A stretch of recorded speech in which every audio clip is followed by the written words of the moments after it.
Bienvenidos nuevamente a estas reflexiones. Gracias por estar aquí presentes, la confianza, para seguir adelante en este encuentro y en esta recapitulación de nuestra existencia. Los invito entonces a seguir hoy con el capítulo 14, entre los versículos 22 y 35 del Evangelio de San Mateo. Dispongámonos entonces. Lectura del Santo Evangelio según San Mateo. Gloria a ti, Señor Jesús. Enseguida dijo a su discípulo Jesús que subieran a una barca y pasaran antes que él a la otra orilla, mientras él despedía a la multitud. Después subió a la montaña para orar a solas, y al atardecer todavía estaba allí, solo. La barca ya estaba muy lejos de la costa, sacudida por las olas, porque tenían viento en contra. A la madrugada Jesús fue hacia ellos caminando sobre el mar. Los discípulos al verlo caminar sobre el mar se asustaron. «Es un fantasma», dijeron, y llenos de temor se pusieron a gritar. Pero Jesús les dijo: «Tranquilícense, soy yo, no teman». Entonces Pedro le respondió: «Señor, si eres tú, mándame ir a tu encuentro sobre el agua». «Ven», le dijo Jesús. Pedro, bajando de la barca, comenzó a caminar sobre el agua en dirección a él. Pero al ver la violencia del viento, tuvo miedo, y como empezaba a hundirse, gritó: «Señor, sálvame». Enseguida Jesús le tendió la mano y lo sostuvo mientras decía: «Hombre de poca fe, ¿por qué dudaste?». En cuanto subieron a la barca, el viento se calmó. Los que estaban en ella se postraron ante él diciendo: «Verdaderamente eres tú el Hijo de Dios». Al llegar a la otra orilla fueron a Genesaret. Cuando la gente del lugar lo reconoció, difundió la noticia por los alrededores y le llevaban a todos los enfermos, rogándoles que les dejara tocar tan solo los flecos de su manto, y todos los que tocaban quedaban curados. Palabra del Señor. Gloria a ti, Señor Jesús.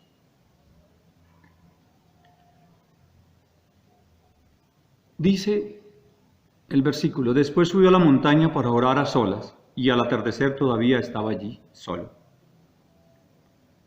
La oración. ¿Qué es la oración?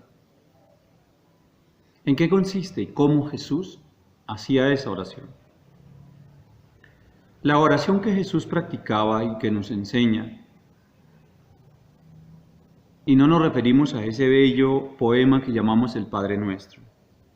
No, es la manera de orar, y que es la oración en la perfección del Espíritu. Jesús oraba en el silencio de su mente y de su corazón, en absoluta profundidad y unidad con el Espíritu del Padre. Esta oración es una meditación profunda en lo que somos como espíritus. Los escritos nos indican siempre que Jesús iba a orar a solas, se retiraba a un lugar y en el silencio. La oración que Jesús realizó consiste en esa unión del Hijo con el Padre. El Hijo es la mente, y para unirse al Padre debe acallarse completamente. Significa que debe suspender todo pensamiento, toda percepción sensorial o de los sentidos. También acallar el aliento y el corazón. ¿Esto qué significa? Ser consciente de la respiración.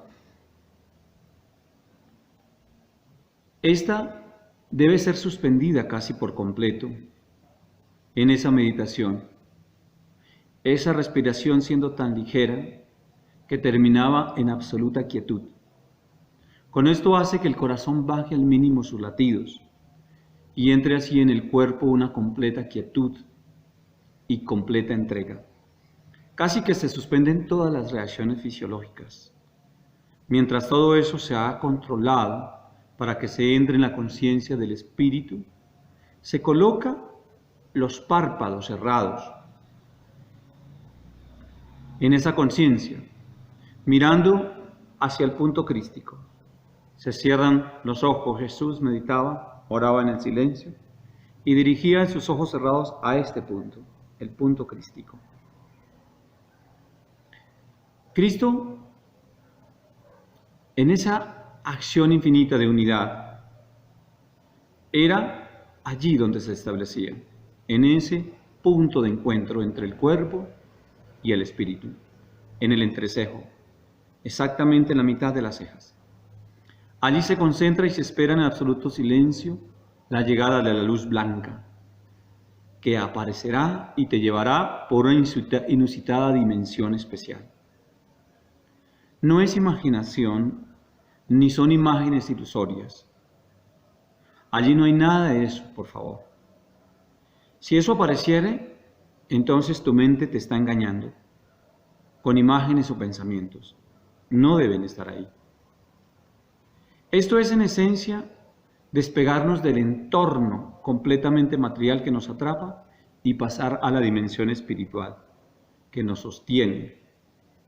Esto se ve perfeccionado con la práctica en la oración, en esta meditación, que ojalá tengamos tiempo de verla más adelante, explicarla. Entonces, esta revelación que hoy nos hace el Evangelio, de unirnos en el Espíritu a través de la oración perfecta en el silencio, no respiración, no movimientos, absoluta concentración, punto crístico, esperando la luz sin ningún pensamiento, avanzando en absoluta unidad y en perfección. Esta revelación que hoy hago es muy especial para seguirla. Es algo absolutamente maravilloso y es el camino del encuentro con el Padre, te los aseguro. Así, de esa manera oraba Jesús en esta misma dimensión. Por tanto, Jesús, al retirarse a orar, establecía ese contacto con el Espíritu, con ese Espíritu divino, el Padre, y recargaba su fuerza espiritual.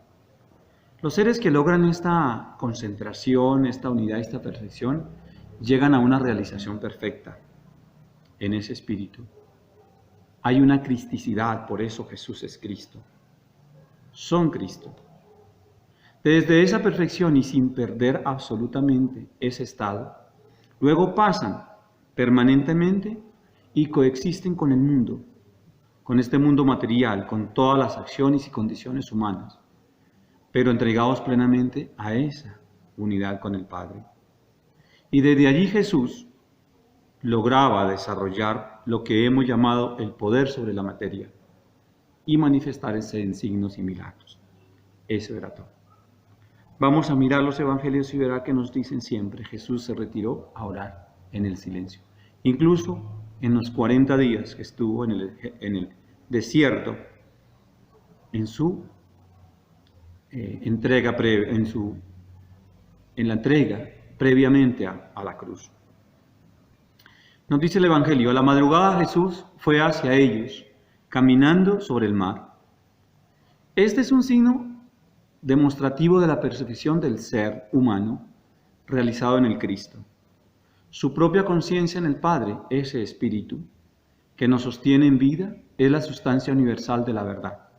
Desde allí Jesús manejaba toda su naturaleza humana, haciéndola liviana como quisiera. Su composición celular y atómica cambiaba y haciendo que su cuerpo perdiera la densidad, ese peso, por lo que ya no había resistencia a la gravedad.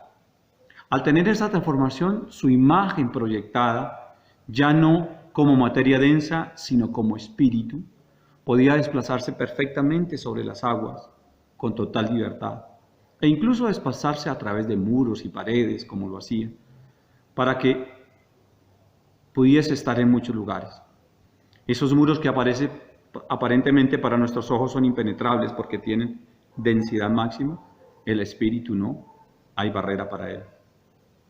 Jesús también tenía esa facultad enorme de estar de manera simultánea en varios lugares, en un mismo tiempo. Omnipresencia, transfiguración y todo lo que puede lograr ya un ser perfectamente unido.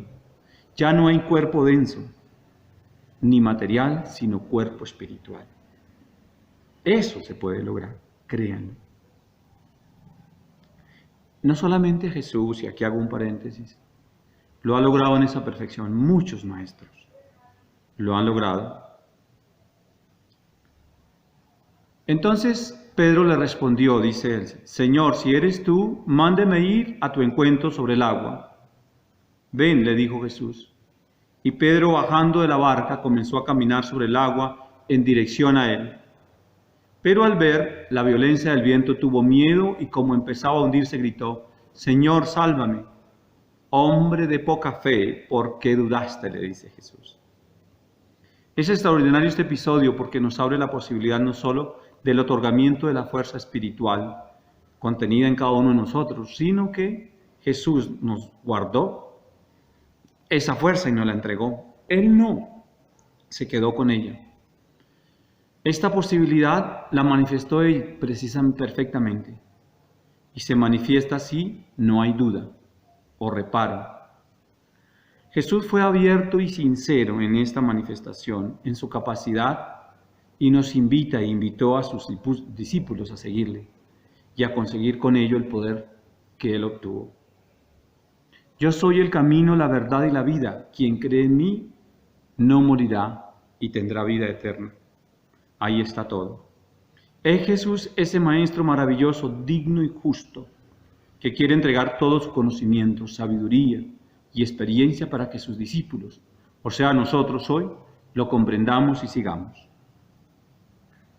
¿Dónde está entonces esa razón por la cual nosotros estamos tan bajos en esta capacidad de lograr y hacer provocar signos? En nosotros y en nuestro contexto. Esos milagros que tanto necesitamos. Pues en nuestra falta de la confianza, de nuestra duda, en nuestra falta de voluntad de mantenernos firmes, en no construir algo perfecto que se llama fe.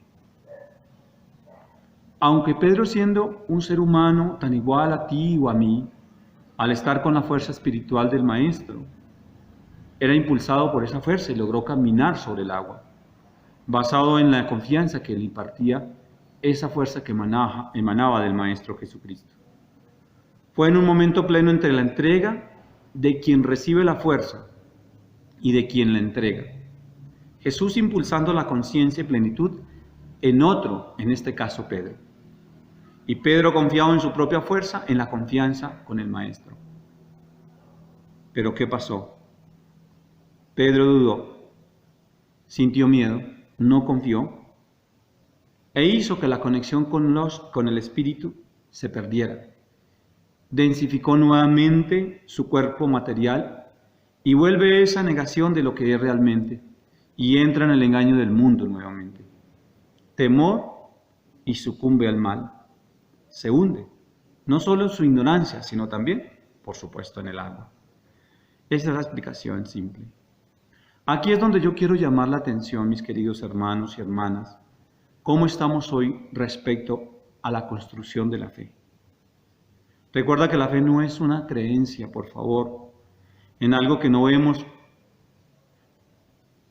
Por favor, tampoco es algo que se repite 1000 veces a ver si se da. O la existencia de una excesiva devocionalidad. Pueden resultar cosas. O una religiosidad. No. Fe es entendimiento, hemos dicho una y otra vez, aceptación y práctica de que eres espíritu divino y lograr establecer esa relación superando el apego a la materialidad con tu razón en la conciencia del espíritu, ser uno con Dios.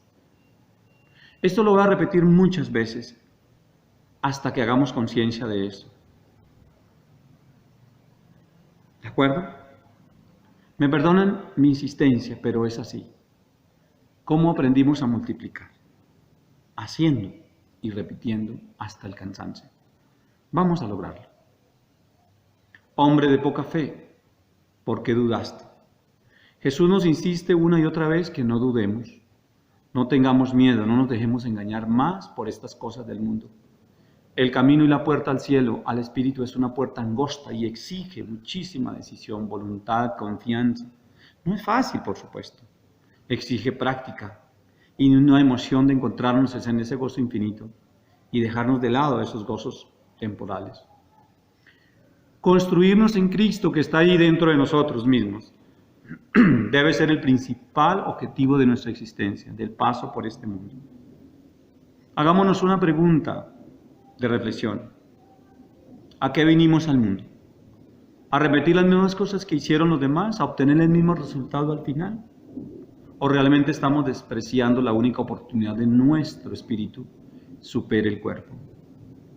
Y que obtengamos el reconocimiento en el Padre y seamos ya vida eterna. De eso se trata el entendimiento. Y de eso quería Jesús que nosotros aprendiéramos al entregarse a la muerte en la cruz. Librarnos del pecado de la ignorancia. Desafortunadamente, para las generaciones hoy ya no existe. Y quizás para esta. Esa fuerza de la enseñanza de Jesús en sus evangelios. Porque no hemos creído todavía. Porque nos han enseñado de manera incorrecta. Lo digo con todo respeto. Porque todavía creemos que Jesús vino al mundo a ser adorado en un altar con muchas luces, reflejos y pomposidad, colores, adornos y flores. Eso es vocación y sirve porque nos concentra en la colectividad y nos ayuda, incluso en esta ignorancia. Pero Jesús vino a enseñarnos para que aprendiéramos de Él y practicáramos lo que Él aprendió. Por lo menos intentémoslo, ¿de acuerdo? Eso sería algo, un avance grande. Ahí dejemos y les dejo esa reflexión. Ahora que pasamos esta prueba de la pandemia, nos hemos dado cuenta que lo verdaderamente valioso es la vida, lo hemos dicho. Hoy estamos inquietos y asustados con el tema de que vamos a perder las cosas, la economía, porque no vamos a vivir si se nos acaba una empresa o un negocio. Por favor, no. Hoy tenemos suficiente alimento, que es lo más importante para subsistir, y todas las fuerzas de la naturaleza están dispuestas para nosotros. Hay muchos recursos, así que nadie va a morir de hambre o por falta de dinero. No, actuemos con confianza, con tranquilidad y reaprendamos a tomar otro camino para la sostenibilidad. Pero eso sí, y solo sí, se logrará. Nos quitemos de encima ese apego, por favor, a lo que hoy nos llama el apego a lo material. Es el único camino y podremos avanzar. Ahí está. Si seguimos entonces en el camino de la fuerza de la materialidad, no tenemos fe. Y al final, nos dice el Evangelio, llevaban muchos y a todos los curaba. Este último versículo lo traigo para reafirmar el poder del Espíritu que emanaba de Jesús y la fuerza con que atrae el bien en sí mismo y en los demás. Recuerde que el bien no es un acto, es el Espíritu de Dios que te posee a ti. Ahí mismo, sentado en esa silla donde estás, oyendo esta reflexión, ese que escucha quién es. Cuando la necesidad del enfermo en su precario estado se entrega a la voluntad de la sanación y se encuentra con la fuerza espiritual del sanador, en este caso Jesucristo, pues ¿qué puede suceder? Un milagro, sanación. Entonces vamos todos por esos signos que necesitamos hoy más que nunca, pero siempre tengamos en cuenta que nuestra capacidad en el Espíritu está siempre y cuando vencemos nuestro apego a las cosas del mundo materiales. ¿De acuerdo? Adelante, mis queridos hermanos. Los amo profundamente. Vamos a seguir en estas reflexiones avanzando. Gracias por todos esos comentarios positivos y hermosos. Quiero pedirles un favor. Infundan esto. Hagan crecer, que aquí hay mucho que aprender. Una bendición especial. Abrazos. Vamos con toda la fuerza. Bendito sea. Amén.